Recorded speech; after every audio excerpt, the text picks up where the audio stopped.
Bab 322. Ingkar janji. Saat fajar menyingsing, Xiao Yao membangunkan Lin Hai. Setelah memastikan tidak ada kawanan serigala yang mengikuti mereka, mereka berdua melanjutkan perjalanan secepat mungkin. Mereka menemukan tempat untuk memanjat keluar dari lembah dan akhirnya tiba di permukaan. Setelah mengonfirmasi arah, mereka bersiap mencari pasukan mereka. Wilayah ini telah lama dievakuasi penduduknya, meninggalkan area yang tandus dan sepi tanpa jejak manusia. Setelah berjalan cukup jauh, mereka tiba melihat dua orang prajurit berkuda mendekat dengan cepat. Lin Hai dan Xiao Yao mulai merasa tegang, mereka berharap prajurit yang datang adalah pasukan mereka, namun, ketika mereka semakin dekat, Lin Hai merasa kecewa. Ternyata, yang datang adalah prajurit kavaleri Turkestan. Dua prajurit kavaleri Turkestan itu tampak sangat gembira karena mereka sudah mengenali Xiao Yao dari kejauhan. Setelah tiba di depan mereka berdua segera turun dari kuda dan berlutut dengan satu kaki. Hamba memberi hormat kepada Yang Mulia Putri. Salah satu dari mereka berkata, kemudian, tanpa ragu, mereka bangun dan menghunuskan golok dan mengarahkannya ke Lin Hai.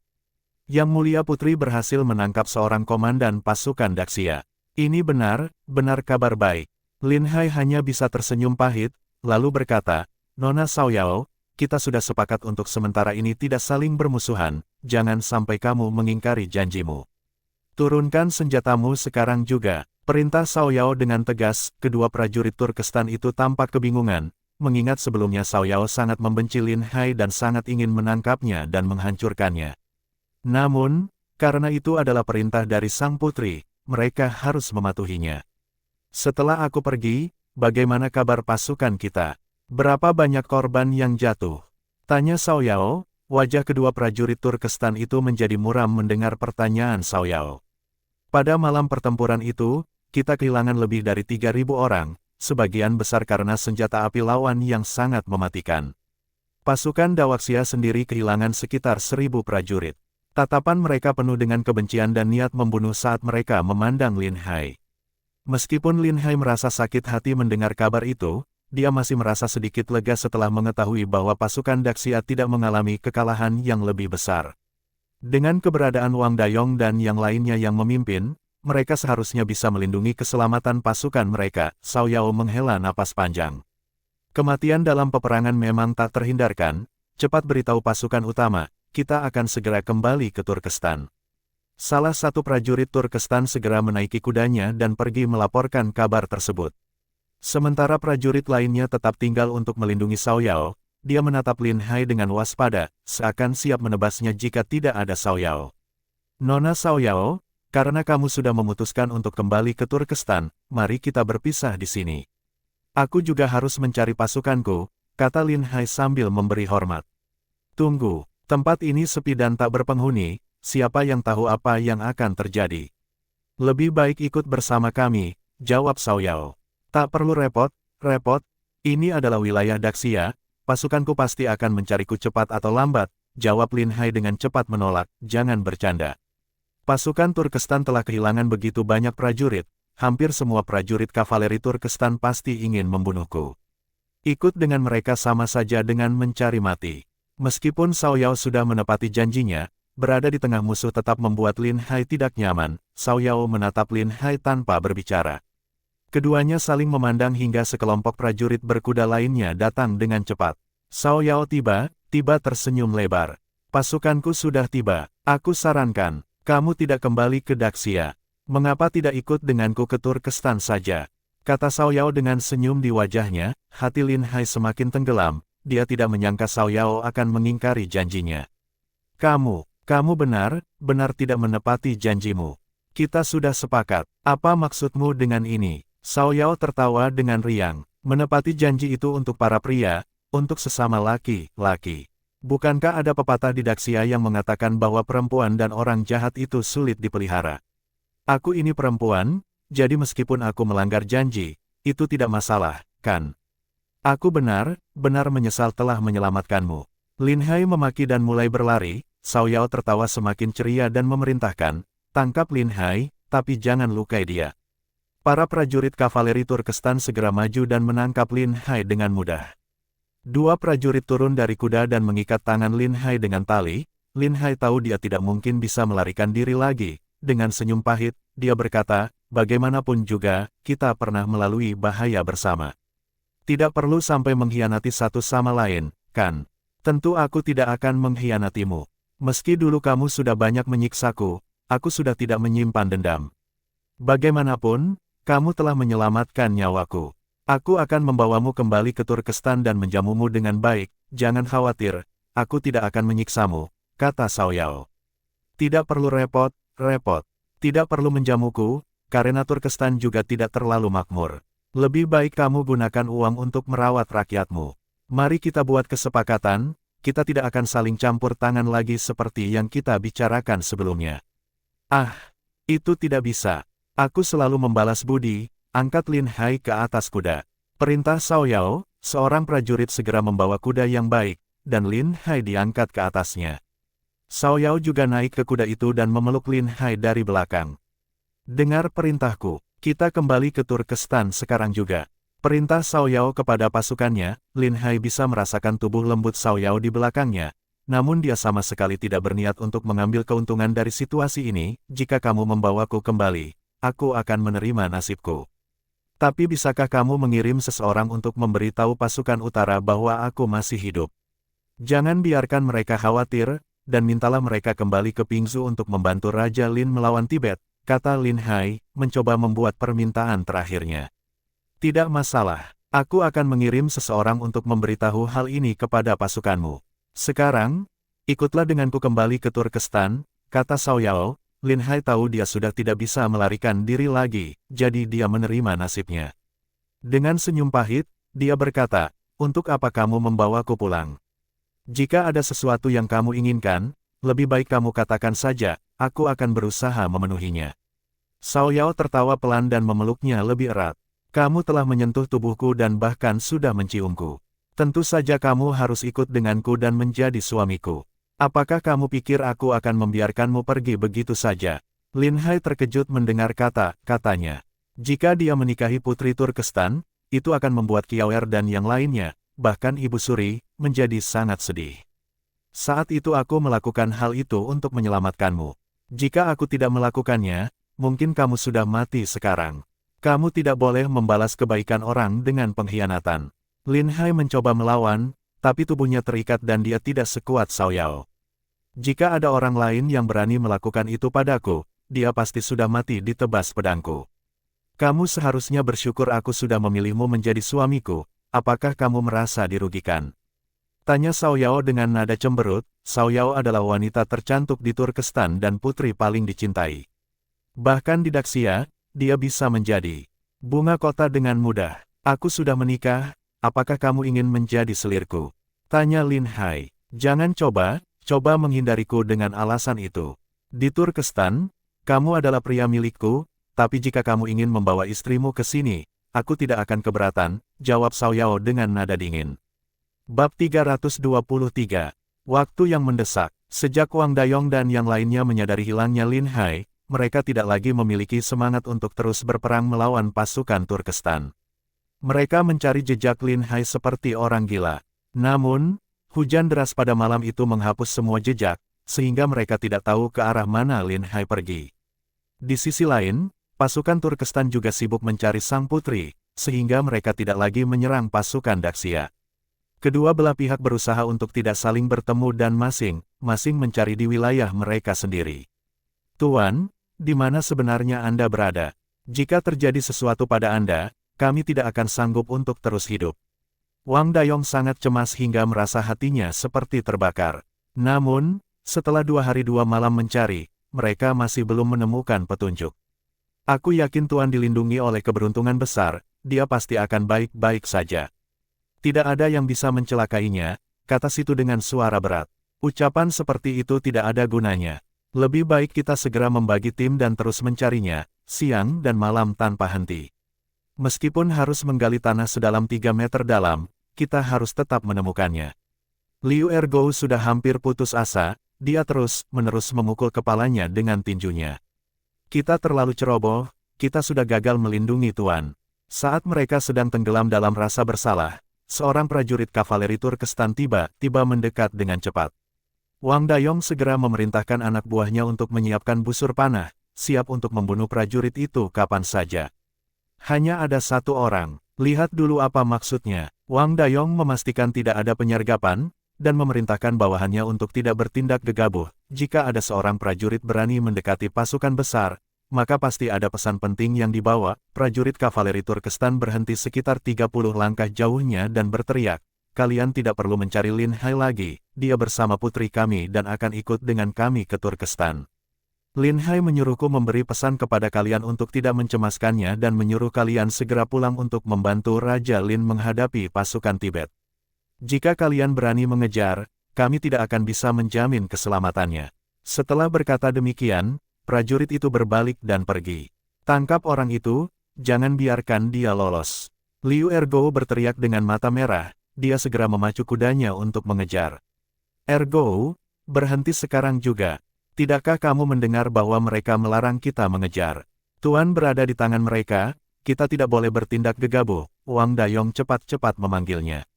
"Tapi kita tidak bisa membiarkan Tuan dibawa ke Turkestan begitu saja. Putri Turkestan sangat membenci Tuan, kalian semua tahu itu." Liu Ergo berteriak dengan keras. "Tentu aku tahu, tapi dengan kekuatan kita tidak akan mampu menyelamatkan Tuan. Kemampuan berkuda prajurit Turkestan itu jauh lebih baik dari kita, jika mereka ingin melarikan diri, kita tidak akan bisa mengejar. Bahkan jika kita mengejar, hal itu akan mengancam nyawa Tuan. Saat ini, yang terbaik adalah mengikuti perintah Tuan, segera kembali dan bantu mengalahkan pasukan Tibet, barulah kemudian kita bisa mencari cara untuk menyelamatkan Tuan," kata Wang Dayong dengan tenang. Seluruh nasib pasukan utara berada di pundaknya, dia tidak bisa sembarangan memberikan perintah. Terlebih lagi, sebelumnya Lin Hai sudah memberitahunya bahwa jika sesuatu terjadi pada pemimpin mereka, maka dia harus melindungi pasukan dan membuat keputusan yang benar. Kita mungkin tidak bisa mengejar orang Turkestan, tapi kita juga tidak bisa hanya diam melihat mereka membawa Tuan pergi. Selain itu, kita tidak bisa sepenuhnya mempercayai apa yang mereka katakan, mungkin saja itu hanya trik untuk mengelabui kita." Kata situ dengan suara berat. Wang Dayong mengangguk pelan, "Segera kirim pasukan pengintai untuk mengikuti mereka dan melindungi Tuan. Setelah kita memastikan keadaan Tuan, kita akan memutuskan langkah selanjutnya." "Biar aku yang pergi," kata Liu Ergo dengan cepat. "Situ, ikutlah dengannya." Wang Dayong khawatir Liu Ergo terlalu ceroboh, jadi dia mengutus Situ untuk menemani dan mengawasinya. Baik, mereka berdua segera membawa tim pengintai dan berangkat. Semua pengintai memiliki 2 ekor kuda, sehingga mereka bisa berlari dengan sangat cepat. Mereka segera berhasil menyusul pasukan Turkestan dan menghadang di depan mereka. "Cao Yao," dia membawa Lin Hai langsung maju tanpa ragu. "Sepertinya anak buahmu masih sedikit khawatir, biar kamu sendiri yang berbicara dengan mereka," kata Cao Yao. "Tuan, kami datang untuk menyelamatkanmu." Liu Ergo memacu kudanya dan hendak menyerbu maju. "Jangan bergerak. Siapapun yang mendekat, akan kubunuh." Cao Yao mengeluarkan belati dan mengarahkannya ke leher Lin Hai. Liu Ergo terpaksa berhenti. "Jika kau berani mencelakai tuan kami, aku bersumpah akan memimpin pasukan untuk menghancurkan Turkestan kalian." Liu Ergo berteriak dengan marah. "Kalian tidak perlu khawatir. Aku berencana membawa Lin Hai pulang untuk dijadikan suamiku. Tentu saja aku tidak akan mencelakainya. Setelah ini, Tuan Lin kalian akan menjadi menantu Raja Turkestan kami." Cao Yao berkata sambil tersenyum. Semua orang pun saling memandang dengan kebingungan. Semua orang tahu bahwa tujuan sang putri menangkap Lin Hai adalah untuk membalas dendam, tapi kenapa sekarang dia ingin menikah dan menjadikannya menantu raja? "Jangan dengarkan omong kosong wanita ini. Ini hanyalah taktik untuk memecah belah kita. Dengarkan aku, segera kembali dan bantu Raja Lin mengalahkan pasukan Tibet. Raja Lin dan Yu Huasi pasti akan menemukan cara untuk menyelamatkanku. Kalian tidak perlu khawatir tentang keselamatanku, aku akan baik-baik saja."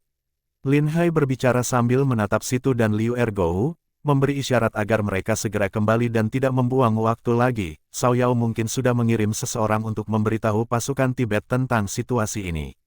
Semakin cepat mereka kembali, semakin cepat mereka bisa menghadang pasukan Tibet dan memusnahkan mereka sepenuhnya. Jika pasukan Tibet tahu bahwa kelompok yang dikirim untuk merampas persediaan mereka telah dihancurkan, mereka pasti akan mundur secepat mungkin. Mereka harus memusnahkan pasukan Tibet sebelum mereka mundur. Dengan granat yang cukup, mereka pasti bisa menang meskipun jumlahnya kalah banyak. Liu Ergo masih ingin mengatakan sesuatu, tapi situ menariknya. Kita harus mendengarkan Tuan, ayo cepat kembali, katanya sambil memberi hormat pada Lin Hai. Tuan, jaga dirimu, kami pasti akan menemukan cara untuk menyelamatkan Anda. Putri, dengarkan baik-baik, jika Tuan kami terluka, meskipun kami mati, kami tidak akan membiarkan Anda bisa tenang. Baiklah, tenang saja, mereka tidak akan mencelakaiku. Beritahu Wang Dayong untuk segera kembali dan tidak membuang waktu. Lin Hai mengingatkan mereka sekali lagi. Tuan, jaga dirimu, kami akan pergi. Situ membawa semua prajurit pengintai kembali dengan kecepatan penuh untuk menyampaikan berita tersebut kepada Wang Dayong. Wang Dayong segera memerintahkan pasukannya untuk kembali tanpa membuang waktu lagi. Sekarang sudah terlambat untuk membawa berita itu kembali. Aku sudah mengirim orang untuk memberitahu pasukan Tibet agar segera mundur. Kalian tidak akan bisa memusnahkan mereka. Kata Cao Yao dengan tenang, Tibet sangat penting bagi Turkestan. Jika Tibet musnah, Turkestan akan kehilangan sekutu terkuatnya, dan akan semakin sulit melawan Daxia. Cao Yao sangat memahami hal ini. Bagaimana kita bisa tahu jika kita tidak mencobanya? Lin Hai tersenyum tipis. Bab 324. Sebelum pertempuran besar, dalam 2 hari ini, Lin Tianhui dan Yu Huasi tidak berdiam diri. Mereka terus melancarkan serangan untuk mengganggu pasukan Tibet. Hal ini untuk membuat musuh kewalahan dan sekaligus melatih pasukan kavaleri mereka. Karena selama pertempuran kebutuhan logistik meningkat, musuh tidak bisa beristirahat dengan baik. Moketo sangat cemas, pasukannya telah berangkat beberapa hari, namun belum ada satupun suplai makanan yang datang. Hatinya semakin merasa ada yang tidak beres, beberapa jenderal mulai meminta izin untuk bertempur, mereka merasa tidak bisa mempercayai Putri Turkestan dan menyarankan mengirim pasukan untuk memeriksa apa yang terjadi. Mereka ingin memastikan apa yang sebenarnya yang telah terjadi. Harus diingat, mereka telah mengirimkan pasukan elit dengan kuda terbaik mereka, yang bisa menempuh jarak ratusan mil dalam sehari. Seharusnya tidak ada masalah untuk merampas logistik musuh, namun sampai hari ini tidak ada satupun kabar yang sampai. Moketo tidak tahu bahwa pasukan 5.000 orang yang dia kirim telah dimusnahkan semuanya. Pasukan Turkestan sibuk mencari sang putri, sehingga mereka tidak sempat mengirim kabar kepada Moketo. Meskipun setelah Cao Yao kembali, dia segera mengirim pengintai untuk memberitahu Moketo tentang apa yang terjadi, namun saat itu sudah terlambat. Persediaan makanan sudah hampir habis, sehingga sulit untuk mundur dengan mudah. Saat Moketo sedang dalam kegelisahan, seorang prajurit berkuda datang dengan cepat ke perkemahan dan memberikan surat dari Cao Yao kepada Moketo. Setelah membaca surat tersebut, Moketo sangat terkejut. Bagaimana mungkin, Yang Mulia Panglima tidak tahu? Daxia telah menciptakan senjata baru yang akan meledak ketika dilemparkan, kekuatan ledakannya hampir sebanding dengan meriam. Menghadapi senjata seperti itu, pasukan kita tidak sempat mundur. Jenderal Lu Ze berusaha menghentikan pasukan Daxia, namun malah dikepung dan seluruh pasukannya hancur dalam sekejap. Putri kami berusaha mengejar mereka, tetapi saat mengejar Lin Hai, dia kehilangan kontak dengan pasukan. Baru sekarang dia berhasil kembali. Yang Mulia Panglima, sebaiknya segera mundur. Jika pasukan Daxia melancarkan serangan besar-besaran, tidak akan ada yang bisa menahan mereka. Mendengar hal ini, Moketo hampir saja memenggal prajurit pengintai tersebut di tempat. Benar-benar tidak berguna, 5.000 pasukanku hancur dalam sekejap. Bahkan jika sesuatu terjadi pada putrimu, seharusnya kalian mengirim seseorang untuk memberitahuku lebih cepat. Sekarang persediaan makanan sudah hampir habis, bagaimana aku bisa mundur dengan pasukan ini? Prajurit berkuda yang membawa kabar itu melihat kemarahan Moketo, tetapi tidak berani berkata lebih banyak. Kami dari Turkestan juga mengalami kerugian besar dan tidak mampu lagi bertempur. Namun ada kabar baik, putri kami telah berhasil menangkap Lin Hai, setidaknya Daxia sudah kehilangan seorang jenderal penting. Putri kami mengatakan bahwa nanti akan ada kompensasi untuk Tibet. Yang Mulia Panglima, sebaiknya segera mundur. Setelah itu, prajurit itu segera meninggalkan tenda tanpa berani menunggu lebih lama. Siapkan pasukan, segera berkumpul. Meskipun hatinya dipenuhi dengan kemarahan, Moketo tahu bahwa mereka tidak bisa tinggal lebih lama lagi. Musuh mulai bergerak. Pasukan pertahanan Daxia segera mengirim kabar ini kepada Lin Tianhui dan Yu Huasi. Mereka berdua segera bergegas ke tembok kota untuk melihat keadaan. Mereka melihat pasukan musuh sedang berkumpul. Apa yang sedang terjadi? Apakah Tibet berencana menyerang kita? Seseorang bertanya dengan kebingungan. Seharusnya tidak mungkin. Selama beberapa hari ini, Tibet tidak mendapatkan suplai apapun dan pasukan mereka telah berkurang. Jika mereka menyerang kita sekarang, itu sama saja dengan mencari kematian. Kata Yu Huasi dengan nada serius. Itu benar. Bahkan jika Tibet itu benar bodoh, mereka tidak mungkin akan menyerang untuk mencari kematian. Mereka berkumpul, kemungkinan besar mereka ingin mundur. Apakah mungkin pasukan yang dikirim untuk merampas logistik telah dikalahkan oleh Lin Hai? Lin Tiangui, yang berpengalaman dalam pertempuran, segera menyimpulkan situasi pasukan musuh. Dengar, semuanya, segera kumpulkan pasukan. Pasukan kavaleri bawa granat dan bergerak di belakang untuk menghalangi mereka. Infanteri bongkar semua meriam dan serang dari depan. Jangan biarkan mereka lolos. Lin Tiangui memanfaatkan kesempatan ini dan mengambil keputusan dengan tegas. Jika pasukan Tibet mundur, berapapun harga yang harus dibayar, mereka harus menyerang dan menghancurkan musuh sepenuhnya. Terlebih lagi, dalam beberapa hari ini, granat terus diproduksi dan dikirim tanpa henti. Inilah kekuatan andalan Lin Tiangui. Raja Lin, biarkan aku yang memimpin pasukan kavaleri. Kata Yu Huasi. Bagaimanapun, dia yang melatih pasukan kavaleri menggunakan granat dan memiliki pengalaman yang lebih banyak. Lin Tiangui lebih berpengalaman dalam memimpin infanteri dalam pertempuran. Baiklah, aku serahkan pasukan kavaleri padamu. Apapun yang terjadi, cegah musuh agar tidak bisa mundur. Selain itu, pastikan keselamatanmu, statusmu sangat penting bagi Daxia, jangan sampai terjadi kesalahan sedikit pun. Meskipun Lin Tiangui sangat ingin memenangkan peperangan ini, tapi melindungi Yu Huasi juga sama pentingnya. Yu Huasi mengangguk dengan serius. Raja Lin, jangan khawatir, aku bisa menjaga diriku sendiri. Yu Huasi segera mengumpulkan pasukan kavaleri, memerintahkan semua orang untuk membawa granat dan bersiap untuk menyerang kapan saja. Mereka membuka gerbang kota dan pasukan Daxia berbaris rapi keluar. Meskipun pasukan yang bertahan hanya berjumlah 40.000 orang, sedangkan pasukan Tibet di depan mereka berjumlah 70.000, namun Lin Tiangui tidak peduli. Berapapun jumlah korban yang harus mereka tanggung, yang terpenting adalah menghancurkan pasukan utama Tibet. Jika berhasil, Daxia tidak akan memiliki lawan lagi. Saat pasukan baru saja selesai berkumpul di luar kota, tim pengintai akhirnya datang membawa kabar. Salam hormat kepada Raja Lin dan Jenderal Daxia. Lin Tiangui sangat bersemangat. Bagaimana keadaan di sana? Mengapa pasukan Tibet tiba-tiba mundur? Kami telah menghancurkan 5.000 pasukan Tibet, dan 3.000 lebih pasukan Turkestan juga telah terbunuh. Sisanya tidak mampu bertempur lagi dan telah kembali ke Turkestan. Tuan Lin mengatakan bahwa kita harus menghentikan pasukan Tibet secepatnya, jangan biarkan mereka mundur. Ini kabar baik, kali ini kita pasti akan menang. Yu Huasi sangat bersemangat mendengar kabar baik ini. Dia segera bertanya, apakah saudara Lin juga akan segera tiba? Pengintai itu menundukkan kepala. Tuan Lin ditangkap oleh Putri Turkestan, Tuan Wang Dayong sekarang yang memimpin pasukan. Seperti halilintar di siang hari, Lin Tiangui dan Yu Huasi sangat terkejut mendengar berita ini. Apa yang kamu katakan? Ulangi lagi. Maafkan aku, kami gagal melindungi Tuan Lin. Prajurit pengintai itu menjelaskan apa yang terjadi. Yu Huasi tidak bisa lagi menahan emosinya. Tidak, kita harus mengirim orang untuk menyelamatkan Lin Hai.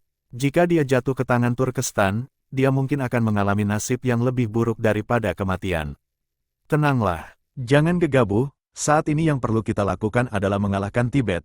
Jika mereka kehilangan sekutu, kita bisa memberi tekanan pada Turkestan. Dengan begitu, mereka tidak akan berani menyakiti Lin Hai. Lin Tiangui segera menghentikan Yu Huasi.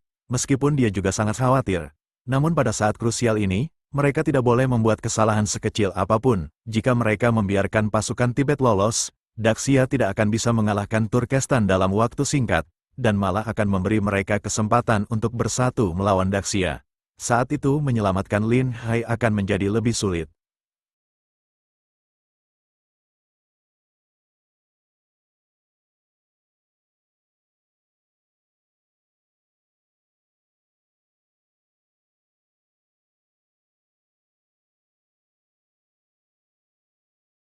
Bersambung